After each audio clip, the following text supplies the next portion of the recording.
Bueno, estuvimos escuchando a Que le den candela de Celia Cruz y me acompaña hoy el historiador Luis Alberto Romero y estamos hablando de qué hablamos hoy cuando hablamos de derechos humanos, qué queremos decir. Yo voy a hacer una vuelta un poquito al tema de los 70 y de las fuertes señales que que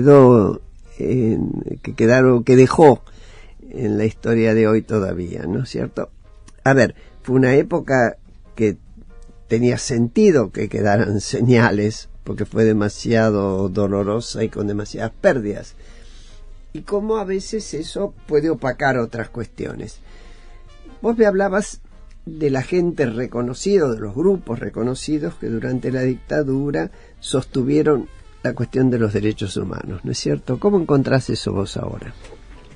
Bueno, te cuento una anécdota. Dale. Hace unos años organizábamos en la universidad unas jornadas sobre los partidos armados en la Argentina, ¿no? Con la idea de reunir trabajos de investigación sobre lo que habían sido, etcétera, ¿no? Ahora, la mayoría de la gente que fue, en realidad, estaba interesada en el tema porque había militado. Y su pregunta, la pregunta con la que organizaban su trabajo era: ¿cómo hacemos la próxima vez para que no nos salga mal? Nunca nos equivocamos. No, sí nos equivocamos, pero la próxima vez tenemos que encontrar el camino adecuado para hacer lo mismo sin errores, ¿no? Sin la derrota, ¿no? Y me temo que en esta marcha colectiva por la defensa de los derechos humanos, muchos entraron a esa columna con esta idea, ¿no? Y yo diría con la idea de hacer una especie de como de tregua o de juntarnos y volver a reunir fuerzas para volver a hacerlo. ¿Qué es lo que pasó con el tema, yo diría, desde los fines de los 90 en adelante, ¿no? Que el tema de los derechos humanos se convirtió en la reivindicación de los vencidos, ¿no? Y la utilización de los derechos humanos para tomar desquite de los yo diría más, ¿no? El 2013.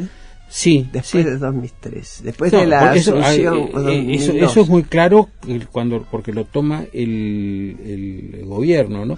Pero este pasaje de que en el 85 eran las víctimas inocentes, no, eran combatientes, ¿no? Ya se empezó a marcar a fines de los 90 cuando las organizaciones dijeron, bueno, fulano de tal era de los nuestros, ¿no? Y los chicos de las noches de los lápices no eran los chicos ingenuos, sino que eran militantes que estaban haciendo una tarea de apoyo a una organización, lo cual está bien como verdad histórica, ¿no? Pero estaban matando un símbolo muy, muy hermoso, ¿no? Entonces, de ese lado está esta puja porque los derechos humanos sean el instrumento para que la verdad revolucionaria recupere su lugar, ¿no? Y del lado de los militares pasa esta cosa curiosa, que es que a medida que del lado de las víctimas se faccionaliza el tema de los derechos humanos, ellos pueden encontrar el espacio en el discurso para decir, bueno, nosotros también tenemos nuestras víctimas, ¿no? Y vale tanto una como la otra, y lo cual muestra que aquí hubo una guerra, que es su argumento preferido, ¿no? De modo que ahora tenemos dos falsas reivindicaciones dos reivindicaciones un poco parciales de los derechos humanos que recrean el problema del cual no podemos salir, ¿no? Y por eso gente como vos o como yo nos preguntamos cómo, ¿no? Sí, yo diría que en el caso de los militares durante toda la dictadura y sobre todo cuando vino la Comisión Interamericana de Derechos Humanos en 79, ya exhibían sus víctimas, ¿no? Me acuerdo una publicación en el diario La Nación, etcétera. Es decir, que en ningún momento dejaron de justificarse en sus actos por haber combatido lo que ellos llamaban la delincuencia terrorista. me parece que lo que hoy está ocurriendo en ese sentido es que está apareciendo la denominación presos políticos referido a los militares que están siendo juzgados o que han sido condenados, lo cual no son presos políticos en realidad, porque técnicamente un preso político es por ideas. Pero están ocupando ese espacio, claro, curiosamente, ¿no? No, yo no te decía que ellos hubieran dejado de pensar eso, ¿no? Pero me da la impresión de que los juicios del 85 clausuraron la posibilidad de que eso fuera dicho públicamente. Es tan abrumador el resultado de los juicios que lo seguirían pensando, pero no podían abrirse camino, ¿no es cierto? Pero entre el indulto y la reapertura de los juicios con la manera en que se hizo, ellos también encontraron su camino para decir acá están nuestras víctimas, en consecuencia hubo una guerra, que es su argumento, ¿no? Claro, difícil de desarmar por ahora, o creo que vale la pena, sobre todo cuando se utiliza la expresión reconciliación. Personalmente, a mí esa palabra no me dice nada. En cuanto me trae la imagen de algunos intentos respetables de sentar a la mesa dos exguerrilleros, dos militares y decir, bueno, nos perdonamos. Es muy limitado, no representa la sociedad, no representa la idea de todo. Yo no sé qué opinas vos, y me gustaría muchísimo escucharte a la idea que tengo yo de que una sociedad se reconcilia cuando juntos, la mayor cantidad posible de gente, una mayoría, encamina ese país con mirada de futuro. Sí, en el más amplio sentido. Absolutamente, ¿no? Absolutamente, ¿no? La reconciliación es algo subjetivo y nadie puede ser forzado a que cambie su estado de ánimo, ¿no? Pero la construcción de ese país, yo diría, primero y principal, la reconstrucción del Estado de Derecho, ¿no? El Estado de Derecho en el sentido de una ley igual para todos, ¿no? La igualdad ante la ley quiere decir una ley igual para todos, ¿no?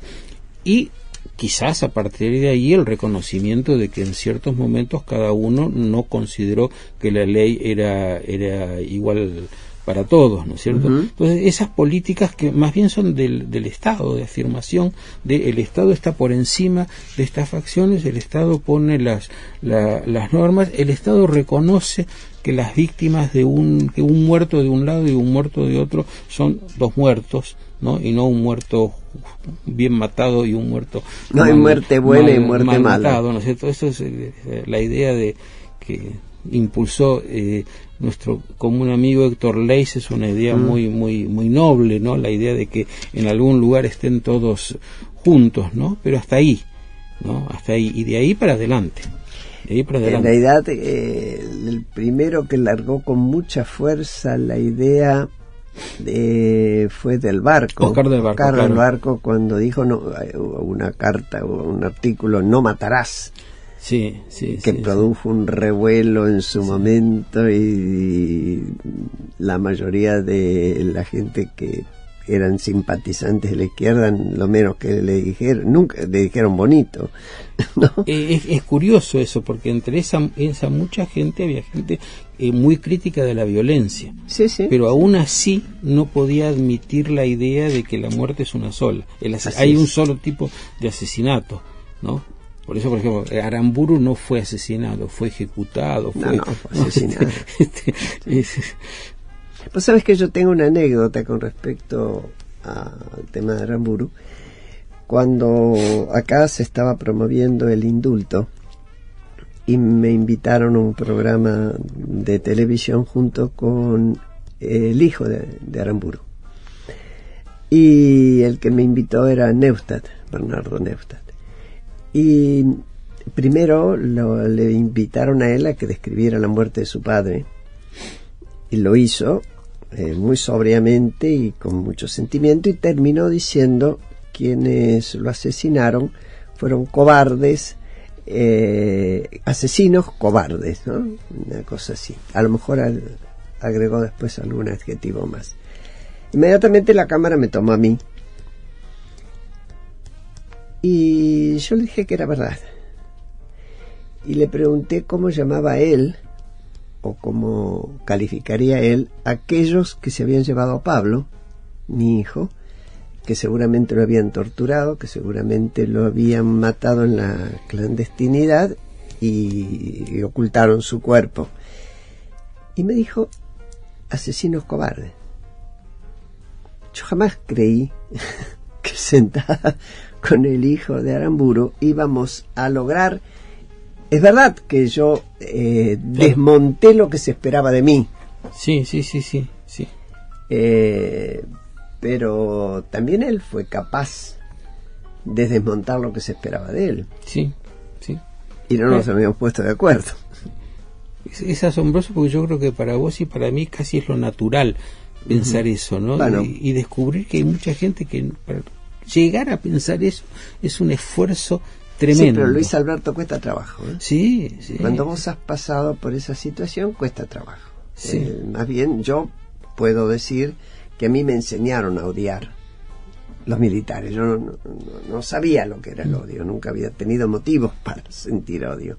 Y yo me introdujeron, por lo menos me hicieron consciente que era capaz de odiar esas circunstancias, el secuestro de mi hijo. Por eso, y me imagino que lo mismo puede haber ocurrido con la muerte de familiares de militares. Sí, yo te diría que los militares también enseñaron durante años a sus miembros a odiar, ¿no? Yo hice el servicio militar en la Escuela Superior de Guerra en el año 1965 y veía las cosas, los libros que circulaban sobre las técnicas de la para Indochina y para Argelia. Eran espeluznantes las cosas que leían los oficiales sobre cómo tenían y eso es 10 años antes de que lo pusieran en práctica, ¿no? No, se estaban preparando, era clarito. Después de la Revolución Cubana, esto se preparó y es verdad que se leían esos libros y que hubo instructores de la OAS, los que se oponían a la descolonización de Argelia y quienes inventaron el tema de las torturas acá en la Argentina, instruyendo. Seguimos enseguida. Bueno, escuchamos a Los Tipitos en Campanas en la Noche. Estoy con Luis Alberto Romero hablando del tema de derechos humanos. ¿Y qué decimos hoy cuando hablamos de derechos humanos? Y vamos y venimos del pasado, porque mal que nos pese, nos marcaron mucho los 70. Todavía siguen apareciendo. Luis Alberto, si vos tuvieras la oportunidad de decir, o la tenés, porque vos escribís mucho y te referís mucho al tema, en líneas generales, la relación de la política con el tema amplio de los derechos humanos, ¿qué 3 o 4 cosas dirías vos? Bueno, con el tema amplio, ¿no? Sí, con el tema amplio. Yo decía antes que sin tener el rótulo de derechos humanos que ha quedado totalmente asociado con las víctimas de la represión estatal, ¿no es cierto? Hay un movimiento de la sociedad civil, de asociaciones de la sociedad civil muy amplio y muy denso, cada uno de ellos focalizado en una cuestión, o la vivienda, o la salud, o la seguridad, o las víctimas del Paco, o las víctimas de los accidentes del tránsito. Es enorme y muy variado, y que finalmente involucra a muchísima gente, son muchísimas, un mundo fuerte, activo y muy fragmentado. Exacto, ¿no? Que ahora precisamente está haciendo un esfuerzo de organizarse para tener una voz, ¿no? Propia, una voz y en estos tiempos una presencia y un membrete y un nombre, ¿no? Desde el cual interpelar a los partidos políticos, porque yo he estado un poco en contacto con ellos y en general está muy ¿Quiénes son? claro. Contanos un poquito. Bueno, hay muchísimas asociaciones y organizaciones que se han nucleado alrededor de esas cosas que se llaman el Foro Ciudadano. Yo nunca me acuerdo de los nombres porque son tan, pero ¿no? de ese tipo. De ese estilo, y ahora están organizando la Confederación de las Asociaciones Civiles o de la Sociedad Civil, movidos por esta preocupación de cómo acercarse a la política, a los políticos y a los funcionarios, uniendo fuerzas, ¿no? Uniendo fuerzas y concentrándose en algunos temas a partir de los cuales puedan decir, bueno, ahora están trabajando en 25 propuestas que tienen que ver todas con los nuevos derechos, llamémosle así, y como medio país en este momento están queriendo escribir un documento que sea firmado por los candidatos para que se comprometerlos a hacerlos, lo cual es fantástico, ¿no es cierto? Porque bueno, hay una proliferación de estas iniciativas de gente que percibe que en muchas cosas estamos todos de acuerdo, o una gran parte de acuerdo, ¿no? Pero que no sabemos cómo darle forma política, y estamos preocupados porque los políticos tampoco están encontrando esa forma, ¿no? Entonces, una buena interpelación del lado de la sociedad yo creo que ayuda mucho, ¿no? Vos me decías que está el peligro, efectivamente, de que si de allí sobresale una figura, el proceso sea la inversa, el proceso de lo capture, es cierto, ¿no? Yo pensaba que durante la dictadura, que obviamente lo voy a reforzar, no tiene nada que ver con un proceso democrático, existían 8 organismos históricos: Madres, Abuelas, Paz y Justicia, el MED, nosotros, la Liga, etcétera. Ahora, había diferencias de visión, más institucionales, más testimoniales, diferencias a veces hasta ideológicas, inter e intra organismos. Sin embargo, porque había obviamente un enemigo fortísimo y feroz de enfrente, nos manteníamos unidos y lográbamos documentos en común. Hoy la situación no es la misma, pero si yo pienso que nosotros en su momento, los organismos de derechos humanos, logramos poner una agenda, a pesar de ser la dictadura, que los partidos políticos no pudieron después, vuelta a la democracia, dejar de lado, para mejor o para peor, sea como en un caso para aceptar la autoamnistía de los militares, sea para el otro caso que ganó investigación y justicia, etcétera. Los organismos, esas organizaciones tienen que pensar que deben ser organizaciones de presión. La política no funciona si no se presiona. Exactamente. Es una cuestión compleja, ¿no? Pero yo creo que tienen que ser de presión y tienen que conservar la distancia respecto de los partidos, porque si se afilian a un partido, ahí pierden el encanto, pasan a ser un colateral del partido, ¿no? Que bueno, es lo que le pasó a Madres de Plaza de Mayo, ¿no es cierto? Que en la medida en que se convirtió en un apéndice del movimiento kirchnerista, toda la legitimidad que había ganado la perdió, ¿no? O creo yo que ha perdido mucha, ¿no? De modo que es muy importante que las organizaciones de la sociedad civil se organicen y se articulen y hablen con todos, ¿no? Pero que conserven su identidad como sociedad civil, ¿no? Sí, no es fácil, ¿no? Pero no, yo te garantizo que no es fácil. No, pero digo, hay que ir como vos decías hace un rato, hay que ir a hablar con todos, pero no hay que casarse con nadie. Es decir, que vos hoy dirías que a la política, que lógicamente disputa por el poder y en ese sentido va a intentar absorber, porque es como es propio de la naturaleza. Sí.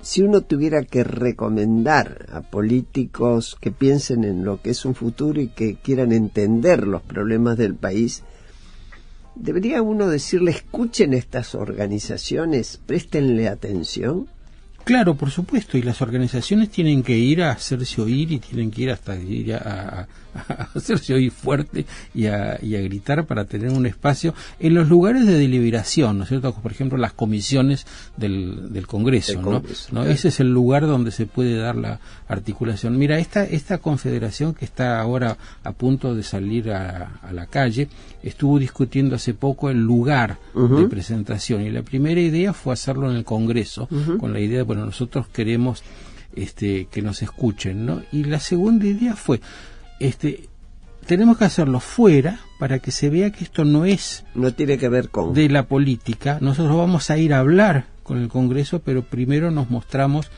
en nuestra identidad exterior, ¿no? Me parece bien. Yo, si tuviera que ver con estrategia, aconsejaría esto. Bueno, hemos estado con Luis Alberto Romero hablando de nuestros derechos, de los derechos de todos, de los suyos, de los míos, de nuestros hijos, de nuestros nietos, porque cuando planteamos el respeto a la ley, la mayor igualdad posible con respecto a todos los derechos, estamos hablando del futuro del país, que se construye ya. Futuro es siempre hoy y para adelante. Les agradezco mucho la atención. Nos veremos, nos escucharemos, no nos veremos. Bueno, si nos miran por YouTube nos ven también. Nos escucharemos el domingo que viene, como siempre, en la 11:10 a las 14. Y sigan con el programa próximo, que como ustedes saben, y es muy bueno, es La Vuelta al Dial en 80 Mundos. Muchas gracias. Hasta el domingo.